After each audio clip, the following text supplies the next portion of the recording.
ወይ ጥሩ ስምምነት እናደርጋለን አሊያም ኢራንን በሌላ መንገድ እንይዛታለን።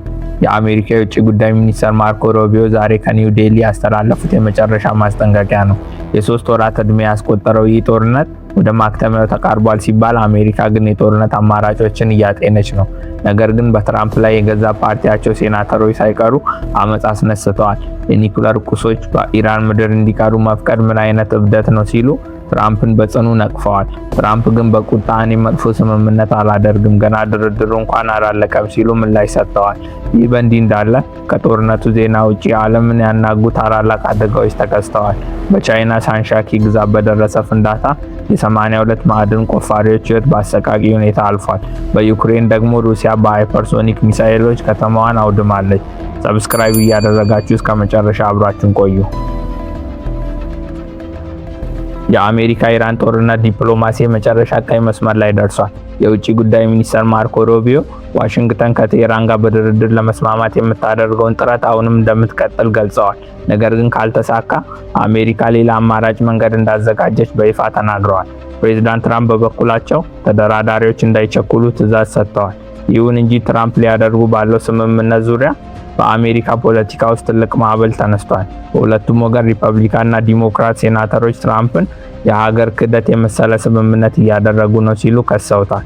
ሴናተር ቶም ቲሊስ የኒኩለር ቁሶች በኢራን ምድር እንዲቀሩ መፍቀድ እንዴት ይቻላል ሲሉ ሲጠይቁ፣ ሴናተር ሮጀር ስዊከር በበኩላቸው ይህ ስምምነት የኤፒክ ፊሪ ኦፕሬሽን ድላችንን ከንቱ ያደርገዋል ብለዋል። ትራምፕ በትሩዝ ሶሻል በሰጡት ቁጣ ምላሽ ስለማታውቁን ነገር አታውሩ፣ እኔ መጥፎ ስምምነት አላደርግም በማለት ተከላክለዋል። በዋሽንግተን ውዝግብ እየበረታ ባለበት በዚሁ ሰዓት የእስራኤሉ ጠቅላይ ሚኒስትር ቤንያሚን ኔታንያሁ የእሳቸውና የፕሬዝዳንት ትራምፕ አቋም አንድ መሆኑን በይፋ አስታውቀዋል። ማንኛውም የመጨረሻ ስምምነት የኢራንን የኒኩለር ስጋት ሙሉ በሙሉ መደምሰስ አለበት ያሉት ኔታንያሁ፣ ይህ ማለት የኢራን የዩራኒየም ማበልጸጊያ ጣቢያዎች ሙሉ በሙሉ መፍረስ እና የኒኩለር ቁሶች ከሀገሪቱ ምድር መውጣት አለባቸው በማለት እንደሆነ በግልጽ አስምረውበታል። ነገር ግን በሊባኖስ ምድር ያለው እውነታ እጅግ የከረረ ነው። ምንም እንኳን የተኩስ አቁም ድርድር እየተካሄደ ቢሆንም እስራኤል ሄዝቦላን እያደንኩ ነው በሚል በደቡብ ሊባኖስ የምታደርገውን ጥቃት ቀጥላለች። ዛሬ በወጣ ይፋዊ መግለጫ መሰረት በደቡብ ሊባኖስ ከባድ ውጊያ ላይ የእስራኤል ወታደር መገደሉ ተረጋግጧል። ይህ ጦርነቱ ከተቀሰቀሰ መጋቢት 2 ጀምሮ የተገደሉትን የእስራኤል ወታደሮች ቁጥር 23 አድርሶታል። በትይዩ ደግሞ ቴህራን ባለፈው ጥር ወር በአገሪቱ በተነሳው የጸረ መንግስት ተቃውሞ ላይ እጁ አለበት የተባለውን አባስ አክባሪ የተባለ ዜጋ ዛሬ በስቅላት መቅጣቷን አስታውቃለች። ይህ የኢራን መንግስት በአገር ውስጥ ያለውን ተቃውሞ በብረት እጅ እየቆነጠጠ መሆኑን ያሳያል። ውድ ተመልካቾቻችን፣ ዓለም በጦርነት አፋፍ ላይ ባለችበት በዚህ አደገኛ ሰዓት ትክክለኛ መረጃ ለማግኘት አሁኑኑ ሰብስክራይብ በማድረግና የደውል ምልክቱን በመጫን ራስዎን ለፈጣንና ተአማኒ መረጃዎች ቅርብ ያድርጉ።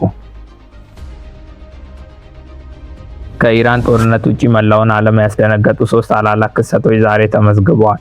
በቻይና ሳንክሺን ግዛት በሚገኝ የአሰል ማዕድን ውስጥ በደረሰ አሰቃቂ የጋዝ ፍንዳታ ቢያንስ የ82 ማዕድን ቆፋሪዎች ሕይወት ወዲያውኑ ያለፈ ሲሆን 9 ሰራተኞች አሁንም ከመሬት በታች ተቀብረው ይገኛሉ። ይህ ክስተት በቻይና ታሪክ ባለፉት 10 ዓመታት ውስጥ ከተመዘገቡ የከፋ የማዕድን አደጋዎች አንዱ ሆኗል። በሌላ በኩል ሩሲያ በዩክሬን ከተሞች ላይ ባለፉት ሳምንታት ታይቶ በማይታወቅ እጅግ አውዳሚ የአየር ጥቃት ሰንዝራለች። ዋና ከተማዋን ኪየቭን ጨምሮ በርካታ አካባቢዎች በሃይፐርሶኒክ ሚሳኤሎች እና በድሮኖች በመደብደብ የደርዘን ሰዎች ሕይወትን ቀጥፋለች። መሰረተ ልማቶችም ሙሉ በሙሉ ወድመዋል። በአፍሪካ ምድር ሌላ አስጨናቂ የጤና ቀውስ እያገረሸ ነው። በዲሞክራቲክ ሪፐብሊክ ኮንጎ ኢቱሪ ግዛት የተከሰተው የኢቦላ ወረርሽኝ በአሁኑ ሰዓት በከፍተኛ ፍጥነት እየተስፋፋ ይገኛል። ይበልጥ አሳዛኝ የሚያደርገው ሰዎችን ለማዳን ግንባር ቀደም የነበሩ የዓለም አቀፉ ቀይ መስቀል ማህበር ሬድ ክሮስ ሰራተኞች ሳይቀሩ የዚሁ ገዳይ ቫይረስ ሰለባ መሆናቸው ተረጋግጧል። የዓለም ጤና ድርጅት WHO እና የአፍሪካ በሽታ የመቆጣጠር ማዕከል አፍሪካ CDC ወረርሽኙ ወደ ጎረቤት ሀገራት እንዳይሻገር አስቸኳይ የአደጋ ጊዜ ስብሰባ በመጥራት የሕክምና ቁሳቁሶችን ወደ ስፍራው እያጓጓዙ ይገኛሉ። እንደነዚህ አይነት ፈጣን መረጃዎች በየጊዜው እንዲደርሱ አሁኑኑ ሰብስክራይብ ያድርጉ። ማርኮ ሩቢዮ አሜሪካ ለኢራን ሌላ አማራጭ አላት ሲሉ ምን ማለቱን ነው? ትራምፕ በትሩዝ ሶሻል ገጻቸው ላይ ያልተጠናቀቀው ድርድር ብዙ ሚስጥር እንዳለው ፍንጭ ሰጥተዋል። ነገር ግን ኔታንያሁ የኢራን የኒኩለር ጣቢያዎች ሙሉ በሙሉ እንዲፈርሱ የሚያደርገውን ግትር አቋም ይዘው ሲቀጥሉ ትራምፕ በአሜሪካ ሴናተሮች እየቀረበባቸው ያለው ከባድ ተቃውሞ እንዴት ይወጡታል? እስከዛው ድረስ ንቁ ሆናችሁ ጠብቁን። ቸርን ሰንብት።